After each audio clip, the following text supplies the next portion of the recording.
शैलेश जी, मेरी पत्नी बहुत सीधी सादी है। अच्छा। गांव की है, लेकिन मेरी ही है। मेरी पत्नी बड़ी धार्मिक स्वभाव की है। सुबह से शाम तक 15 से 20 मंदिरों में जाती है। बाकी कार्य के लिए समय ही नहीं मिलता है। मेरी पत्नी का तकिया का नाम है कि सब ऊपर वाले की कृपा है, सब ऊपर वाले की कृपा है, सब ऊपर वाले की कृपा है। वो दिन में 100-200 बार बोलती है कि सब ऊपर वाले की कृपा है। मेरे घर के ऊपर किराएदार रहता है।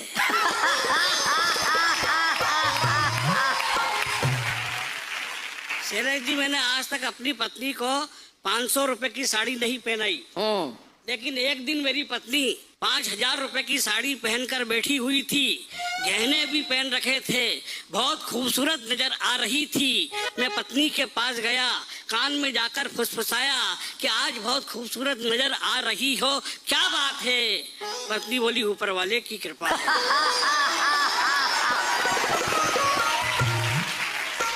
शैलेश जी, मेरे 2 छोटे छोटे बच्चे हैं, ईमानदारी से मेरे ही हैं।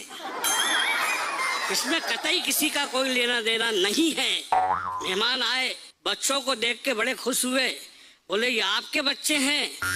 इतने सुंदर बच्चे आपके हैं, इतने अच्छे बच्चे आपके हैं। पत्नी बीच में ही कूद पड़ी और बोली कि ऊपर वाले की कृपा है। पत्नी बीच में ही कूद पड़ी कि ऊपर वाले की कृपा है।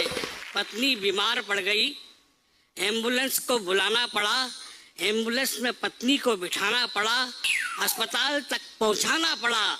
महिला डॉक्टर ने पत्नी को देखा, नर्स भागे भागे आई कि खुशी का समाचार है, आपके यहाँ संतान की उत्पत्ति होने वाली है। तो मैं भी भागे भागे गया, बधाई देने लगा। बधाई देते देते मैंने पत्नी को फिर बधाई दी। पत्नी बोली, ज्यादा खुश होने की जरूरत नहीं है, सब ऊपर वाले की कृपा, सब ऊपर वाले की कृपा है। मैं शैलेश जी, मैं ऊपर वाले के पास गया कि मकान खाली कर, इज्जत खराब हो रही है। ये बात अभी तो घर में है, फिर मोहल्ले को मालूम पड़ेगी, फिर पूरे प्रदेश को मालूम पड़ेगी, देश को मालूम पड़ेगी, इज्जत की बेइज्जती खराब हो जाएगी। वो किराएदार भी सीधा साधा समझदार था, उसने मेरी बात को बहुत दिल से लिया और एक वाक्य में मेरा मकान खाली हो गया। एक वाक्य में मेरा मकान खाली हो गया। जब मेरा मकान खाली हुआ तो मैं भी 10 से 15 दिन के लिए बाहर गया, और जब बाहर से अंदर आया घर में, पत्नी उदास बैठी हुई थी। मैं पत्नी के पास गया कि क्यों उदास हो? पत्नी बोली, ऊपर वाले की याद आ रही है। पत्नी बोली, ऊपर वाले की याद आ रही है। तो बात हीरा है, बात मोती है, बात लाखों की साख होती है, और हर बात को बात नहीं कहते, बड़ी मुश्किल से बात होती है, बड़ी मुश्किल से बात होती है। शैलेश जी, आपने फिल्म शोले तो देखी होगी? ना, सब नहीं देखी है। मैंने भी देखी है, बसंती को मैंने देखा, टिकट लेके देखी थी, पर मैं बिगर टिकट के गया था। तालाब पर बसंती बैठी रहती है, विचार विमर्श करती रहती है, धर्मेंद्र जी की चिंता करती है। पीछे से डाकू आते हैं, डाकू की छाया तालाब पर दिखती है।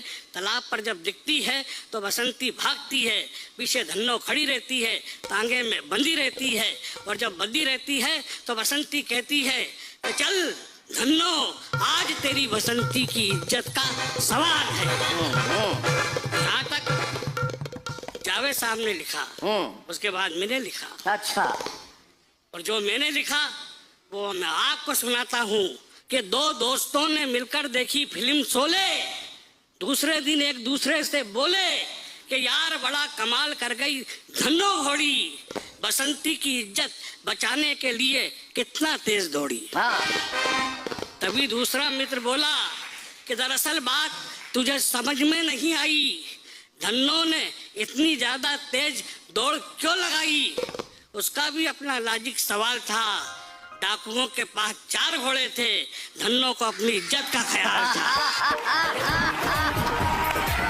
सुनो मेरी आवाज प्रिय, सुनो मेरी आवाज प्रिय, सच कहता हूँ आज प्रिय, सुनो मेरी आवाज प्रिय, सच कहता हूँ आज प्रिय, खूब जमेगी हम दोनों की, खूब जमेगी हम दोनों की, तुमको भी है खाज प्रिय, हमको भी है खाज प्रिय। ये देखो, इसे कहते हैं कुंडली मिलना। जी, मेरे तो 36 के 36 गुण मिलते हैं। हाँ, खाज तक मिल रही है, खाज तक मिल रही है। 4 पंक्तियां और उसकी प्रशंसा में कहता हूँ कि सड़क से निकलती है तो जाम लगा देती है, हाय हाय। सड़क से निकलती है तो जाम लगा देती है, मेरा सिर दर्द होता है तो बाम लगा देती है, और 1000 अच्छाइयां हैं मेरी प्रेयसी में, मगर बीड़ी पीती है और मेरा नाम लगा देती है। तब मैंने उससे किनारा कर लिया, तब मैंने उससे किनारा कर लिया कि ये जादू टोना हमसे ना होगा, ये जादू टोना हमसे ना होगा, ये रोना धोना हमसे ना होगा, और प्रेम की गली में बड़े ही लपड़े झपड़े हैं, प्रेम की गली में बड़े ही लपड़े झपड़े हैं, ये बाबू सोना हमसे ना होगा, ये बाबू सोना हमसे ना होगा। सर, हास्य कवि हूँ, घटनाएं दुर्घटनाएं हो जाती हैं। मैंने अपने जिंदगी की पहली कविता और फोटो अखबार में छपने के लिए भिजवाई, साहब कविता नहीं छपी, फोटो शोक समाचार में छपकर आई।